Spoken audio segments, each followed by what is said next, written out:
Well, welcome into Getting Help from Uncle Sam. Well, guess what? The state of Alabama got an A.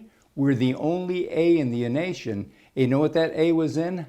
The way we ran our elections in the year 2020. The reason that happened is because of my guest, Secretary of State John Merrill.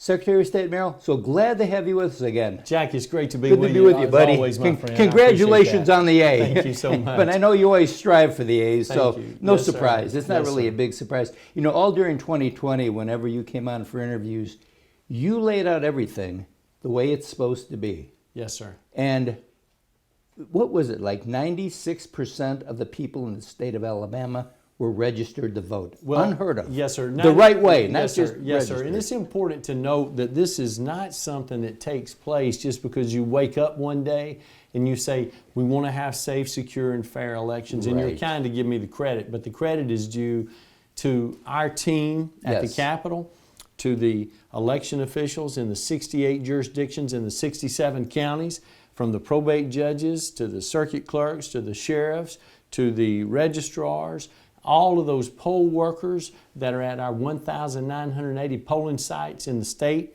Wow. And it's important to make sure that people know that those people's sacrifices and their dedications to ensuring safe, secure, and fair elections are what put us in a strong position for a successful administration of the election. You know, I would tell people, it's very interesting. The state of Alabama, the polls closed at 7 o'clock. By 11 o'clock that night, it was history. Yes, sir. For all intents and purposes, it was over. Yes, sir. We didn't have, tomorrow, we went on with our lives the normal way. How many states in this country woke up on November the 7th, I guess November 6th was election day? Well, November 3rd this year. Yes, sir. Yeah, woke up on November 4th and said, okay, well, we still got more something to do. Yes, sir. And too many states were Too like many. that. And That's that's right. a problem. Because, Jack, when you get in a situation where people start to lose confidence in the process because of the way the election was administered, it's a very dangerous thing because it actually puts us in a position of vulnerability. Because the perception at that point becomes that, well, someone has a nefarious intent, or someone has exposed a vulnerability that's going to cause us to lose the integrity of the process. And people begin to lose confidence, and when they do, they'll quit participating. And because of what happened in Alabama, so well run, you are co-chairing a national committee to study elections. Yes, sir. Along with the senator from Michigan. That is correct. Up north. That's right. Ruth Johnson, who used to be the Secretary of State there, she actually invited me to her state in 2017, where I went to talk about photo ID and how they should successfully implement it in Michigan. I now know that they wish they had, but Yes, it's a yes. concern that they have among others in their state. But we're excited about putting together a team that consists of 4 other secretaries of state from around the nation and 45 legislators from around the nation that meet every Thursday that talk about the issues that are so important to election integrity and election security.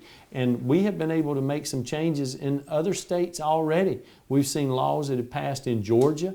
We've seen laws that have passed in other states, not necessarily in the South, that have improved election security and election integrity. And that's what we want to continue to do. It's not just the research that we're providing, but it's best practice language, yes. statutory language that can be adopted as is or can be adopted with modification to meet the needs of that particular state in the union.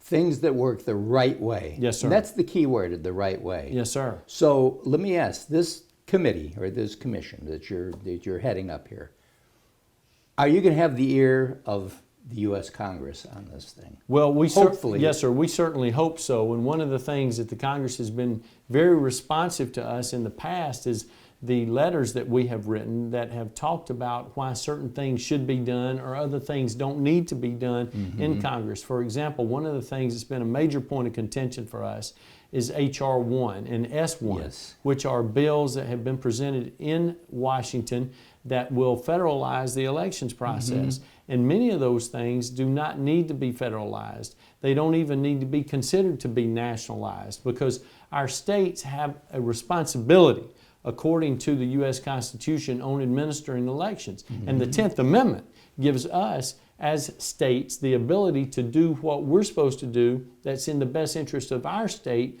when it comes to administering the election. Now, there are a number of liberals who will continue to push back against this message and who will say that, well, look, the Voting Rights Act of 1964, the Civil Rights Act of 1965 helped correct some of those inequities that existed and some of those difficulties that people had to overcome. And that's true 55, 56, 57 years ago. Yes. Well, thank you so much. And just remember this, the Secretary of State's office is here to work for you in the state of Alabama.